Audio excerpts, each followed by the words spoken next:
वृंदावन से एक गोपी प्रतिदिन दूध दही बेचने मथुरा जाती थी। एक दिन ब्रज में एक संत कथा करने आए। वो गोपी भी उनकी कथा सुनने गई। संत ने कथा में कहा, भगवान के नाम की बड़ी महिमा है। इस नाम का जाप करने से बड़े संकट टल जाते हैं। नाम तो भव सागर से तारने वाला है। यदि भव सागर से पार होना है तो भगवान का नाम कभी मत छोड़ना। कथा समाप्त होने के बाद वो गोपी अगले दिन फिर से दूध बेचने चली गई। उसी बीच रास्ते में यमुना जी थी। इसको देखकर गोपी को संत की बात याद आ गई कि संत ने कहा था, भगवान का नाम तो भव सागर से पार लगाने वाला है। उसने सोचा, जिस भगवान का नाम भव सागर से पार लगा सकता है तो क्या उन्हीं भगवान का नाम मुझे इस नदी से पार नहीं लगा सकता। इसी निस्वार्थ भाव के साथ गोपी भगवान का नाम लेकर यमुना जी की ओर आगे बढ़ गई। अब जैसे ही उसने यमुना जी में पैर रखा तो लगा मानो जमीन पर चल रही है, और ऐसे ही वो सारी नदी पार कर गई। दूसरे पार पहुंचकर उसे बहुत ही प्रसन्नता हुई और मन ही मन सोचने लगी कि संत ने तो ये बड़ा अच्छा तरीका बताया पार जाने का।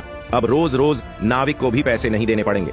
एक दिन गोपी ने विचार किया कि संत ने मेरा इतना भला किया है, मुझे उन्हें खाने पर बुलाना चाहिए। अगले दिन गोपी जब दही बेचने गई तब संत को भोजन का निमंत्रण दिया। संत तैयार हो गए और उसके साथ जाने लगे। अब बीच में फिर यमुना नदी आई। संत नाविक को बुलाने लगे तो गोपी बोली, बाबा आप नाविक को क्यों बुला रहे हैं, हम ऐसे ही यमुना जी में चलेंगे। संत बोले, गोपी कैसी बात करती हो, यमुना जी को ऐसे ही कैसे पार करेंगे। गोपी बोली, बाबा आपने ही तो कथा में कहा था कि भगवान का नाम लेकर भवसागर को भी पार किया जा सकता है। तो मैंने सोचा जब भवसागर से पार हो सकते हैं तो यमुना जी से पार क्यों नहीं हो सकते। मैं ऐसा ही करने लगी, इसलिए मुझे अब नाव की जरूरत नहीं पड़ती। संत को यह सुनकर विश्वास नहीं हुआ और वो गोपी को कहने लगे, पहले तू चल, मैं तुम्हारे पीछे पीछे आता हूँ। गोपी रोजाना की तरह नाम का आश्रय लेकर यमुना जी को पार कर गई। गोपी को देखने के बाद जैसे ही संत ने यमुना जी में पैर रखा तो झपाक से पानी में गिर गए।